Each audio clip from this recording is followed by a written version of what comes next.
The flashing red and blue lights cut through the golden dusk. But this wasn't just another traffic stop. This was the kind of moment that could end a career, ruin a reputation, and shake an entire police department to its core. Because tonight, one officer was about to learn the hard way that the man he was targeting wasn't just another driver. He was the very person who held the power to judge him. The streets of Sacramento shimmered under the fading evening sun, the air carrying, the heavy hum of city life settling down after rush hour. Eric Porter leaned back against his leather seat, his sedan gliding smoothly down the boulevard. He wasn't in a rush, just a man on his way home after another demanding day at the office. The radio played softly, some jazz station he always tuned into when he needed to clear his mind. His fingers tapped the steering wheel in rhythm, his shoulders loosening as the day's tension began to melt away. The air conditioning whispered cool relief into the cabin. For a moment, it was peace, until it wasn't. A flash of blue and red erupted in his rearview mirror. The piercing howl of a siren sliced through the calm. Eric's brows furrowed. He glanced at the dashboard clock, 7:12 p.m. He hadn't been speeding. He hadn't rolled through any stops. Still, the cruiser behind him signaled insistently. With a quiet sigh, Eric eased the car to the curb, rolling his window halfway down. He had been here before, too many times before. The police cruiser screeched to a stop. The driver's door swung open, and out stepped Officer Bradley Larson, mid-30s. Broad shoulders, buzz cut, a badge that gleamed under the streetlight. His walk wasn't casual. It was deliberate, heavy with the arrogance of someone who expected obedience long before respect. He adjusted his belt as he approached, his boots hitting the pavement in measured rhythm. The smirk tugging at the corner of his lips suggested he already knew how this encounter would play out. "License and registration," Larson barked. No greeting, no explanation, just command. Eric reached slowly toward the glove box, his movements deliberate. He wasn't nervous, but careful. Every action mattered when you were a black man pulled over at night. He handed over the documents. His gaze was calm, his voice even. "Here you go, officer." Larson took them, his eyes narrowing on Eric like he was studying a suspect. "Do you know why I pulled you over?" Eric's voice was polite, steady. "I can't say I do." Larson tilted his head, clearly improvising. "Didn't come to a full stop at the light back there." A flicker of doubt passed in his tone,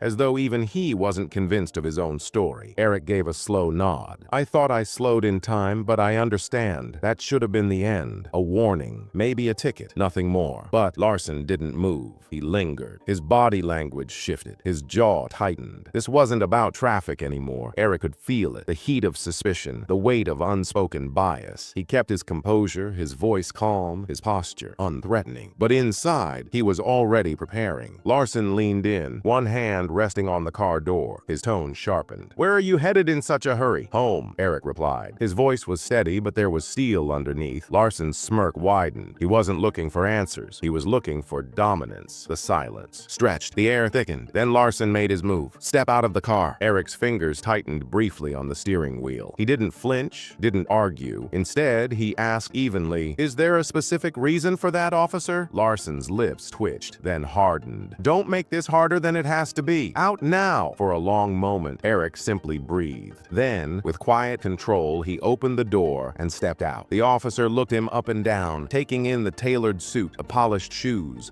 the posture of someone who didn't fit the mold of suspicious driver. And yet, none of that mattered. Larson gestured toward the hood of the car. "Hands where I can see them," Eric complied. His movements were slow, measured, deliberate. Every second felt choreographed.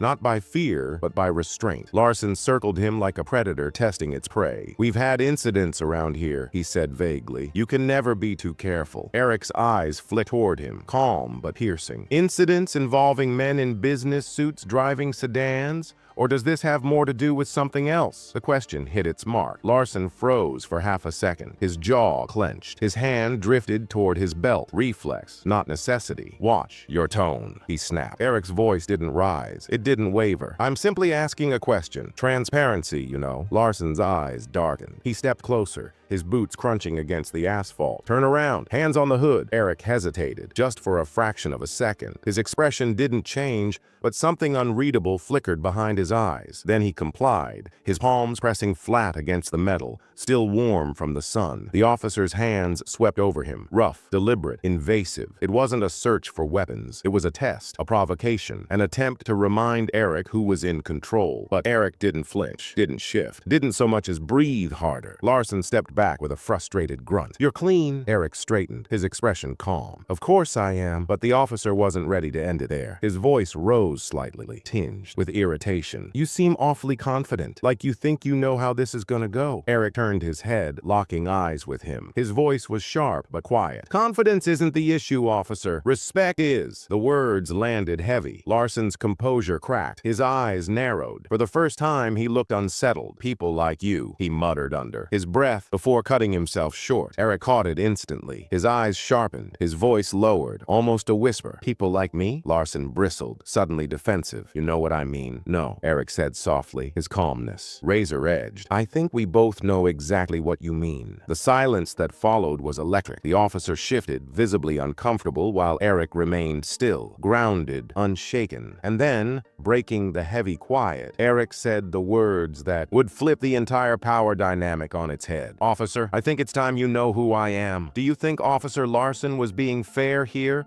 Or was his bias obvious from the start? Comment your thoughts below." Larson's smirk lingered, as if he'd already won some invisible battle. His flashlight beam cut across Eric's face, sharp and unrelenting. "I don't care who you are," Larson repeated, his voice a mixture of arrogance and nerves. Eric stood still, his jaw firm, his eyes steady. He didn't blink under the light. He didn't look away. Finally, he spoke, not loud, not rushed, but with a weight that carried farther than volume ever could. "You should," Eric said, "because I'm Judge Eric Porter." The words hung in the night like thunder without lightning. Larson froze. His grip on the flashlight faltered for the briefest second before tightening again. He blinked, processing, replaying the words as though he hadn't heard them correctly. Judge Eric Porter, not a defendant, not a suspect. The man who sat higher than prosecutors, higher than defense attorneys, higher than officers like Larson in the very hierarchy of justice. But instead of backing down, Larson scoffed, his pride refusing to yield. "Judge, huh?" He laughed under his breath. "That's a new one. You expect me to believe some judge is driving around in this car, dressed like this, at this hour?" Eric's calm gaze didn't shift. "Believe what you want. The truth doesn't require your permission." Larson's smirk faltered. His instincts wrestled inside him,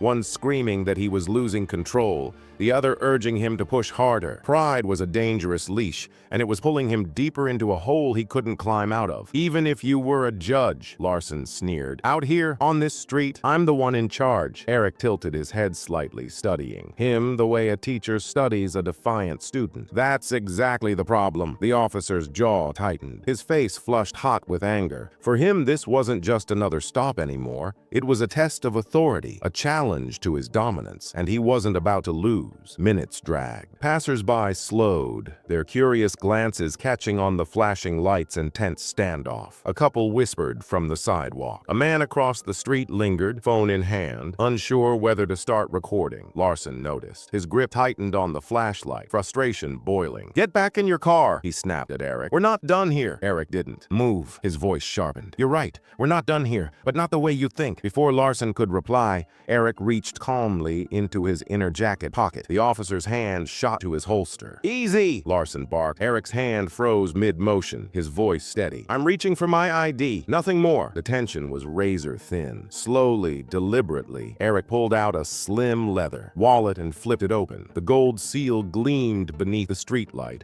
unmistakable and unchallengeable. Superior Court Judge Eric D. Porter. The title alone was enough to silence any doubt. The crowd nearby gasped. Even the man across the street raised his phone higher, capturing what he knew was no ordinary traffic stop. Larson's face drained of color. His smirk vanished. His breath hitched. For the first time all evening, his power slipped. But pride is stubborn. Instead of apologizing, Larson forced a brittle laugh. "Even if that's real, judges aren't above the law. Maybe you think that title makes you untouchable, but out here you're just another man in a car." Eric closed the wallet, his expression unshaken. "And maybe you think that badge makes you untouchable, but the difference between us, officer, His accountability. Larson's lips parted, but no words came out. His face betrayed him, a flash of doubt breaking through the cracks of his authority. Eric leaned in, his voice lower now, more precise. You see, I spend my days listening to men like you testify about justice, fairness, and the rule of law. And then I step outside this courtroom and find those same words betrayed in the streets. Larson swallowed hard. His eyes darted to the onlookers. The murmurs were louder now. The phones were definitely recording. The hunter had become the hunted. Finally, Larson muttered, "You can go," but Eric didn't move. His eyes stayed locked on him. "That's not how this ends." Larson blinked. "Excuse me?" Eric's voice cut like a blade. "This won't be swept under the rug. Not this time. Because tomorrow morning, Officer Larson,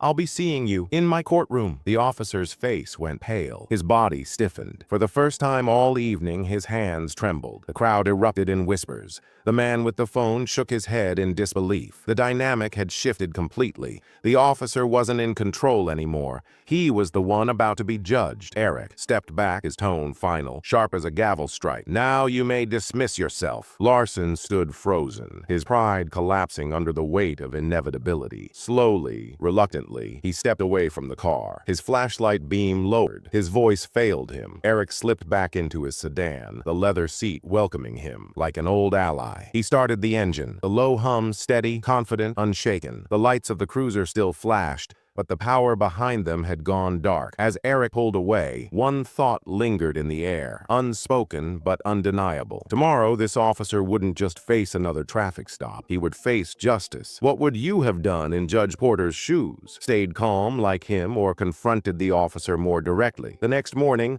the courthouse felt different. Whispers rippled through the marble hallways like electricity, buzzing from one clerk to another, from attorney to attorney. "Did you hear?" someone whispered. "Larson stopped Judge Porter last night." "No way. You mean that Larson?" The gossip moved faster than the morning docket. Even before court began, the story had already spread. An arrogant cop, a late-night stop, and the man he thought was powerless turning out to be the one man he should have feared. Inside courtroom 7, the benches filled early. Reporters slid in discreetly, their pens ready. Attorneys leaned against the back wall, curious. Even ordinary citizens waiting for their own cases sat straighter, eager not to miss what was coming. And then the heavy wooden doors creaked open. Officer Larson stepped in. His uniform was pressed, his shoes polished, but no shine could hide the strain etched across his face. His eyes scanned the room nervously, searching for allies, but finding only stares. Finally, his gaze landed on the bench. There he was, Judge Eric Porter, robes black as midnight, expression calm, unreadable. His gavel rested at his side like a silent weapon, needing no swing to command the room. For Larson, it was like stepping into a nightmare where the roles had reversed. The man he mocked, the man he dismissed, the man he tried to intimidate, now towered above him with unquestionable authority. The bailiff called the court to order. "All rise!" Everyone stood. The sound of bodies shifting in unison filled the air like thunder. "Be seated," Judge Porter said, his voice echoing with authority. Larson's knees felt weak as he lowered himself into the defendant's chair. He could feel the weight of every eye in the room pressing down on him. The case was called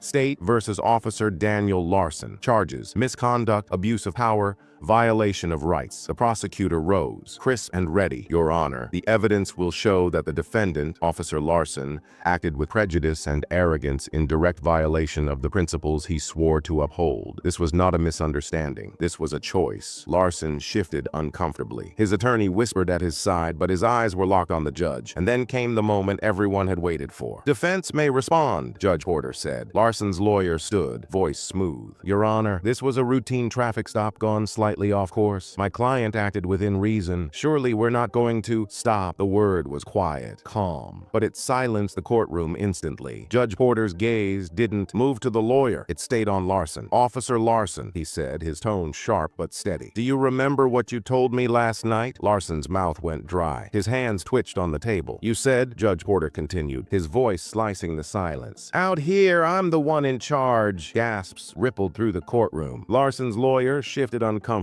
trying to object, but Judge Porter raised a hand. The objection died in the air. "Let me remind you," Porter said, leaning forward slightly. "The law is not a weapon for your ego. It is a shield for the people. And the moment you forget that, the moment you twist that badge into a symbol of intimidation instead of protection, You no longer serve justice. You disgrace it. Larson sat frozen, every word hitting like a hammer. Judge Porter's voice rose, not in anger, but in undeniable conviction. You looked at me and saw only skin color. You assumed poverty, weakness, ignorance. What you failed to see was humanity. And last night, that mistake cost you your pride. Today, it cost you much more. The gavel struck once, sharp and final. This court finds Officer Daniel Larson guilty of misconduct and abuse of power. Effective immediately, you are stripped of your badge and suspended from duty pending further review. The room erupted. Gasps, whispers, even a few claps quickly hushed. Larson's face collapsed. His shoulders sagged. His eyes darted desperately, searching for a lifeline, but none remained. The same power he had abused was gone, replaced with silence and shame. Judge Porter didn't gloat. He didn't smirk. He simply delivered the final words with the same calm authority that had carried him through the night before. Justice, he said, isn't about who has the loudest voice or the brightest light. It's about truth, and truth always finds its way to the surface. He lifted the gavel again. Bang. Court adjourned. As the crowd filed out, murmurs filled the hallways. Larson was led away, his head bowed, his career in ruins. Meanwhile, Judge Porter remained seated, quiet, dignified, unshaken, not because he had won a battle, but because justice had prevailed. For every person watching, one lesson was carved deep into memory. No matter how high your badge, your robe, or your title, respect for humanity must always stand higher, and sometimes the very people you try to belittle are the ones who decide your fate. Do you think Officer Larson deserved a harsher punishment, or was losing his badge enough? Comment below. I'm curious where you stand.